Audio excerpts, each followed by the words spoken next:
Hello, good evening. We're in Derby tonight at the headquarters of Rolls Royce for a special programme on the day the company announced it was to shed 4,600 jobs. There had been rumours circulating for a couple of days that the cuts were going to come, but it was this morning at 7 o'clock that the workforce got the news that it was fearing. Well, it is a huge blow for Derby. Let's just put this company into some context. Rolls Royce is the city's biggest private employer, with around 16,000 people working here. The firm says the job losses are vital to securing its future. It says the axe is going to fall on back office staff and middle managers. We're going to look at the history of this company in a moment, but first, our business correspondent Mark Goff has been examining the reasons behind the reorganisation at Rolls Royce. Staff at the Sinn Féin Lane site woke to the news today that thousands of them are out of a job. What's the atmosphere like in there? Any reaction at all to today's news? No, I've not heard anything, sorry. Have they said anything at all, made any announcements? Yeah, but I don't know the details. The details are that 4,600 jobs are to go worldwide, with 2/3 of those in the UK. And Rolls-Royce told us today that the main impact will be felt here in Derby, with perhaps 1,000 people going by the end of the year. It's going to be managerial and office jobs, many of which are now duplicated in the different Rolls-Royce divisions which have recently been streamlined. It is a profitable company, making £1.1 billion last year, but it wants to increase that profitability and its cash flow, so it must cut costs.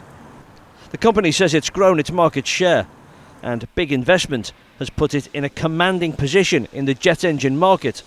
That's the good bit. However, our business performance is not that good.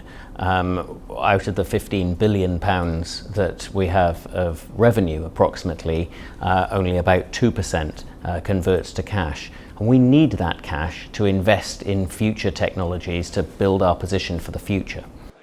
It's also spending millions, 380 million, repairing a faulty part on its Trent 1000 engine. Rolls-Royce is the biggest private employer in Derby. 15,700 people work here, and the enormity of the job cuts isn't lost on the firm. This is a very tough decision for us because, people in Derby are incredibly proud of Rolls-Royce.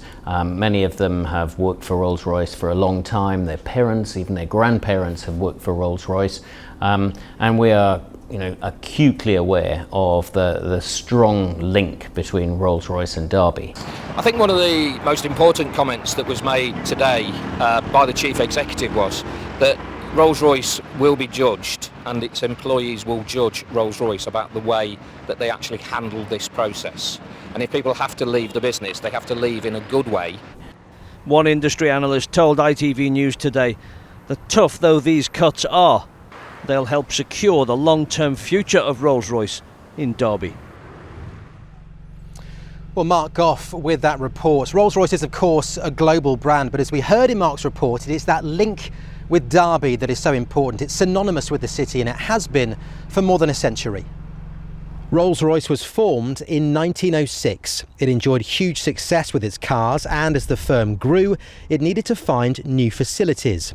It was encouraged to move to Derby by the offer of cheap electricity, and in 1908, production began. In 1914, with the outbreak of the First World War, Rolls-Royce began making engines for aeroplanes. That expertise was to prove crucial as it made the famous Merlin engine, which powered Hurricanes and Spitfires in the Battle of Britain. In 1971, following problems with one of its aero engines, it was taken into state ownership. 2 years later, the car business was sold off. By 1987, Rolls-Royce was returned to the private sector and has steadily grown into one of the most famous engineering companies in the world. In 2016, the company posted a £4.6 billion pre-tax loss, not helped by the payment of £671 million to settle bribery and corruption cases. But now the company says it has a growing order book worth more than £170 billion.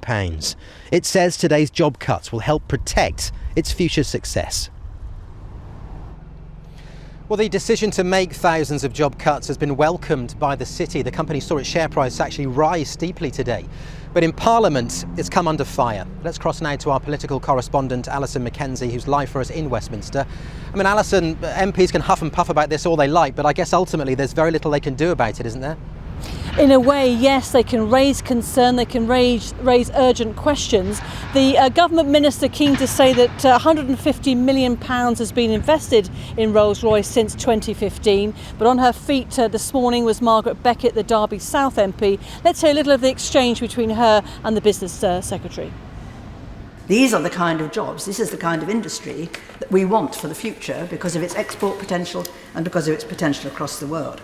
Can he say a little more about what the government can do to address some of the problems that will be caused as an inevitable consequence of this announcement? We will work very closely through the rapid response service that the DWP provides to make sure that opportunities are offered, whether it's for new jobs, for existing employees, or new opportunities to train in what is, as I say, an expanding manufacturing sector in the East Midlands.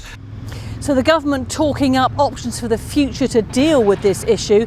Joining me now is the Derby North MP, Chris Williamson. You've been busy talking about this all day. What's your message, your feeling as these job cuts are announced? Well, I'm very concerned. I mean, Rolls Royce is a profitable company. They made £4.9 billion last year. And it looks to me like these jobs are being sacrificed on the altar of higher dividends for shareholders. And I'm really worried, that what we're seeing with British companies, British manufacturing companies, is they're being hollowed out and being turned into investment vehicles. And I don't think that's frankly in the long-term interest of the country. But the company's saying they're coming back to expand, to employ more apprentices. It's about trimming the fat to be more efficient and to compete and stay alive in the future.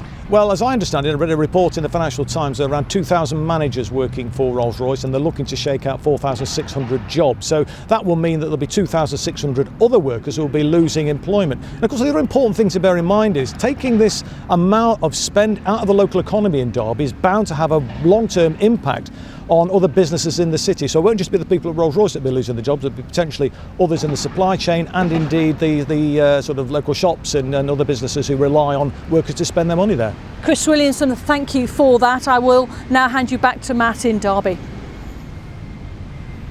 Alison, thank you. Well, it's important to remember that this story isn't just about Rolls Royce. For the pubs, shops and cafes around the Rolls Royce sites in Derby, the 16,000 or so strong workforce are their lifeblood.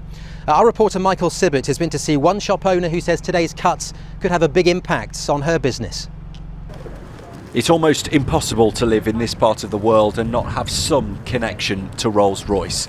A friend, a family member, or even a friend of a friend. The rumours of job losses may have been circling for some time, but now they're confirmed. Derby is braced for the impact. Lorraine has run a bakery on Osmaston Road for 9 years. Her business does the catering for Rolls Royce social clubs and sandwich vans, but also benefits from workers coming in for lunch.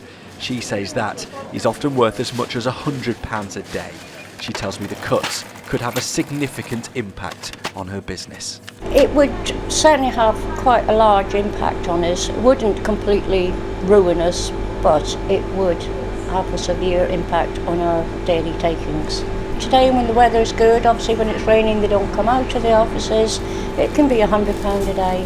It does worry me, yes, with such huge cuts when they are quite a large part of our business.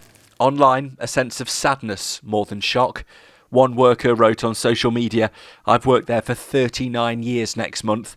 I might not make 40. Sad times. Maybe some of these fat cats should take a drop in salary, lose a few contractors and give some of the work that they were doing to Rolls-Royce employees." There are some positives though. Rolls-Royce is still investing in Derby, its historical headquarters, where along with Toyota and Bombardier, they form the manufacturing heart of this city. Despite today's news, that shows no sign of ending yet.